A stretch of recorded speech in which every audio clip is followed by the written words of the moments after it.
Hi നമസ്കാരം. അപ്പോൾ ഇന്നത്തെ നമ്മുടെ സ്പെഷ്യൽ കോളിഫ്ലവറിൻ്റെ തീയലാണ്. ഇതിനു വേണ്ടി ഞാൻ കോളിഫ്ലവർ ഇതേപോലെ ഒരു മീഡിയം കഷ്ണങ്ങളാക്കിയിട്ട് വെള്ളത്തിലിട്ട് ഒന്ന് തിളപ്പിച്ച് ഒന്ന് വേവിച്ച് മാറ്റി വയ്ക്കുക. ഇതിന് ശേഷം ഉള്ളിയും പച്ചമുളക് ഇതുപോലെ തക്കാളിയെല്ലാം ചെറിയ കഷ്ണങ്ങളാക്കി അരിഞ്ഞെടുക്കുക. ചുമന്നുള്ളി വേണേലും എടുക്കുക കേട്ടോ.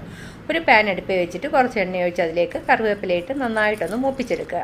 കറിവേപ്പില മൂത്ത് കഴിയുമ്പോൾ നമ്മൾ അരിഞ്ഞ് വെച്ചിരിക്കുന്ന ഉള്ളി, പച്ചമുളക്, തക്കാളി ഒക്കെ ഇട്ടിട്ട് ഇത്തിരി ഉപ്പും ചേർത്ത് നന്നായിട്ടൊന്ന് വഴറ്റിയെടുക്കാം. നല്ലപോലെ നല്ല സോഫ്റ്റ് ആവുന്നത് വരെ വഴറ്റണം കേട്ടോ. നന്നായിട്ട് വഴണ്ട് കഴിയുമ്പോൾ ഇതിലേക്ക് നമ്മൾ പകുതി വേവിച്ച് വെച്ചിരിക്കുന്ന ഫ്ലവറും ചേർത്തിട്ട് നല്ലപോലെ ഒന്ന് മിക്സ് ചെയ്ത് മാറ്റി വയ്ക്കാം. ഇത് തീയലിനുള്ള ഒരു കഷ്ണങ്ങളെല്ലാം ഇപ്പം നമ്മൾ റെഡിയാക്കി എടുത്തിട്ടുണ്ട്. ഇതിൽ നമുക്ക് വേണമെങ്കിൽ ഉരുളക്കിഴങ്ങും ചേർക്കാം.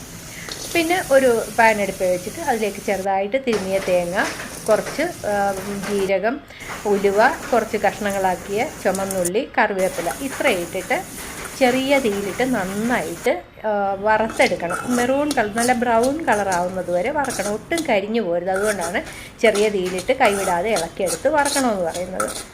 ഇതിലേക്ക് കുറച്ച് മുളക് പൊടി, നമ്മുടെ ആവശ്യത്തിന് മല്ലിപ്പൊടി ഇത് ചേർത്തിട്ട് നല്ലതായിട്ട് ഒന്ന് മിക്സ് ചെയ്ത് വയ്ക്കാം. പച്ചമണം മാറുന്നത് വരെ ഒന്ന് മിക്സ് ചെയ്ത് മാറ്റി വയ്ക്കുക.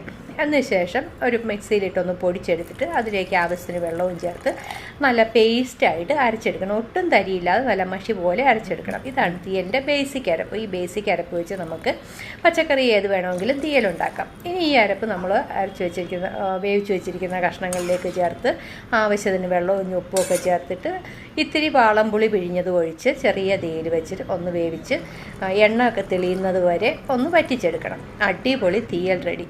വളരെ ടേസ്റ്റുള്ള ഒരു നാടൻ കറിയാണ് തീയൽ.